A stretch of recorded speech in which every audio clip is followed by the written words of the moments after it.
নমস্কার, আমি সমীর রায়। তোমাদের সবাইকে ওয়েলকাম জানাচ্ছি লাক্স গুরুকুল একাডেমিতে। চলো শুরু করা যাক। তো আজকে আমি একটা খুবই ইম্পর্ট্যান্ট কনসেপ্ট, যেটা রিলেটিভ স্পিড আর ট্রেনের মধ্যে যে ম্যাথসগুলো হয় সেগুলো করাবো। আর এটা এক্সামে প্রচুরবার আসে, তো সবাই দেখো একটু শেষ অবধি। তো তার আগে রিলেটিভ স্পিডটা কি সেটা আমি একটু বলে নেই। দেখো, যে কোনো স্পিড যখন আমরা ক্যালকুলেট করি, স্পিড মানে কি? স্পিড হচ্ছে ইউনিট টাইমে কোনো একটা অবজেক্ট কতটা ডিস্টেন্স ট্রাভেল করলো সেটাকেই বলে স্পিড।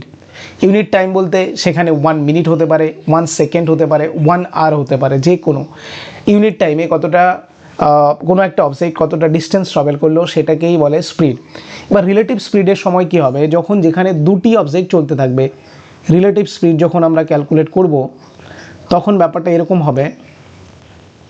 সাপোজ মনে করো এখান থেকে জার্নি স্টার্ট হচ্ছে, একটা অবজেক্ট এদিকে যাচ্ছে, একটা অবজেক্ট ঠিক তার অপোজিট ডিরেকশনে এদিকে যাচ্ছে।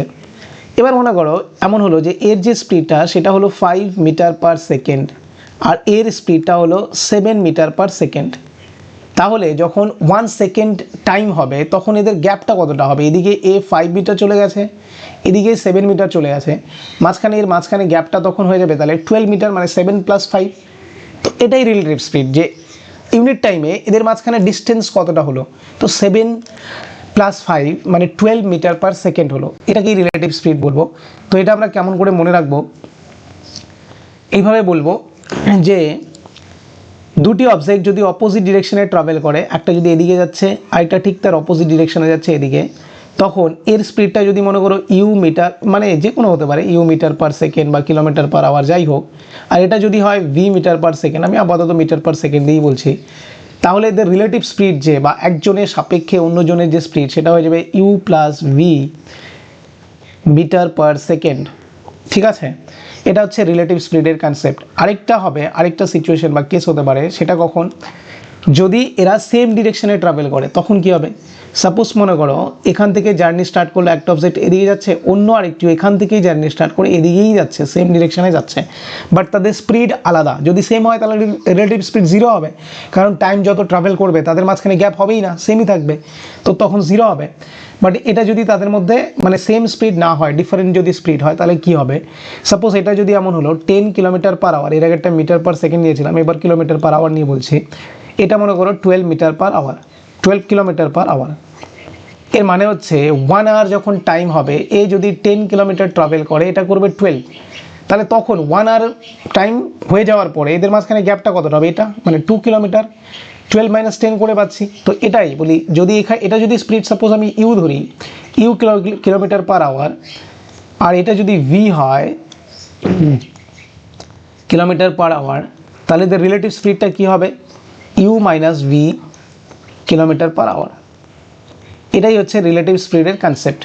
মানে স্পিডটা কী হয়ে যাবে? যদি অপোজিট ডিরেকশনে যায় স্পিড প্লাস হবে, যদি সেম ডিরেকশনে যায় তাহলে স্পিড মাইনাস হবে, মানে তাদের যে ডিফারেন্সটা সেটাই হবে রিলেটিভ স্পিড। আচ্ছা, এটা থেকেই হয়ে যাবে ম্যাথসটা। আরেকটু কনসেপ্ট একটু বলে নেই। দেখো, আমরা যখন স্পিড মেজার করব, স্পিড ক্যালকুলেট করব, একটা জিনিস দেখতে পাচ্ছ যে স্পিড মেজার করার জন্য বিভিন্ন ইউনিট আমরা ইউজ করতে পারি।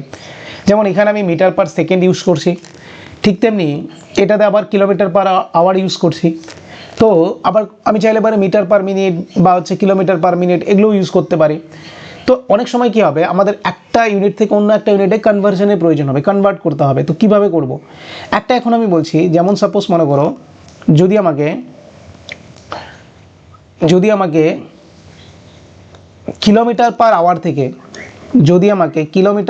আওয়ার থেকে মিটার পার সেকেন্ডে যেতে হয়, তাহলে আমি কি করব?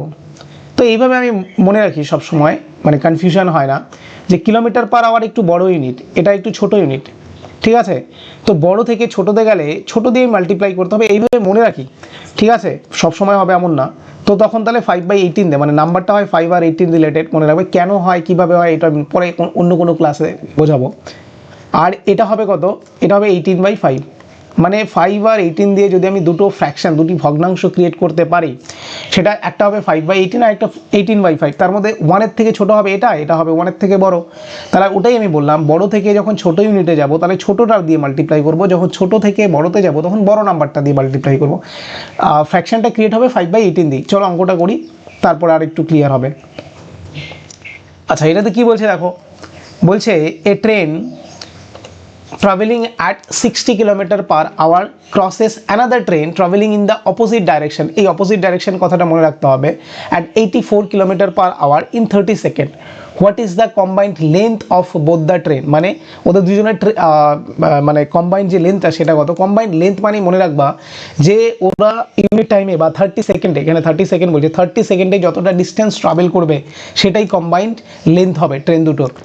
তো প্রথমত স্পিডটা আমরা দেখি কি করে কত দেয়া আছে সেটা।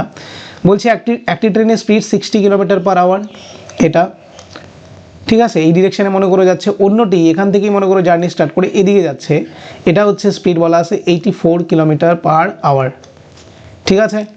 তো এটা আমি কি বললাম দেখো, টাইমটা দেওয়া আছে সেকেন্ডে, টাইমটা দেওয়া আছে সেকেন্ডে, আর স্পিডটা দেওয়া আছে কিলোমিটার পার আওয়ারে। তো এখানে আমরা যদি স্পিডটা মিটার পার সেকেন্ডে করে নিই তাহলে ক্যালকুলেশনটা একটু ইজি হবে। তো এটাকে মিটার পার সেকেন্ড করতে গেলে কত হবে, 60 মাল্টিপ্লাই করতে হবে 5/18 দিয়ে, এটাকেও তাই করতে হবে, এটা হবে 84 মাল্টিপ্লাই 5 কত 18।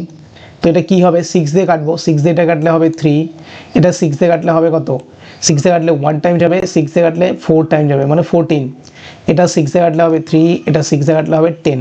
তাহলে পুরো ব্যাপারটা কি দাঁড়াবে, এটা হবে 5 14 যা 70 হয়, 70/3 মিটার পার সেকেন্ড হয়ে গেছে কিন্তু এটা, ঠিক আছে। যখনই 5/18 দিয়ে মাল্টিপ্লাই করবো এটা মিটার পার সেকেন্ড হয়ে যাবে, এটাও মিটার পার সেকেন্ড হয়ে গেছে। তাহলে এটা কত হবে 50/3 মিটার পার সেকেন্ড। তাহলে এদের রিলেটিভ স্পিড কত হবে, আমি বললাম একটু আগে রিলেটিভ স্পিড মানে সাম হবে।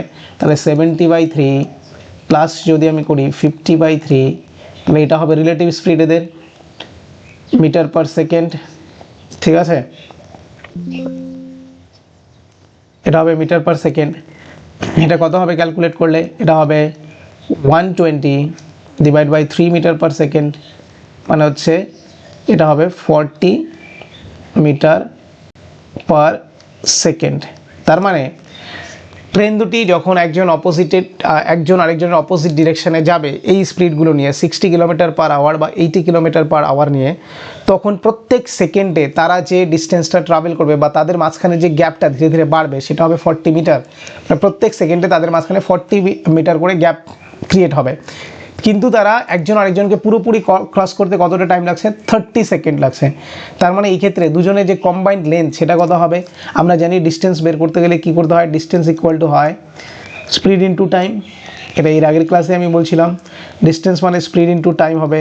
তাহলে এখানে স্পিডটা হচ্ছে 30 মিটার পার সেকেন্ড আর টাইমটা হচ্ছে 30 সেকেন্ড, সরি 40 সেকেন্ড, টাইমটা হচ্ছে 40 সেকেন্ড। তাহলে ডিস্টেন্সটা হয়ে যাবে 1200 মিটার, আর এটাই হবে ট্রেন দুটোর কম্বাইন্ড লেন্থ। তাহলে আনসার কোনটা হয়ে যাবে, আনসার হয়ে যাবে এটা। চলো, thank you, thanks for watching. Oh sorry, তোমাদের জন্য এটি হোমওয়ার্ক থাকবে। চলো বাই।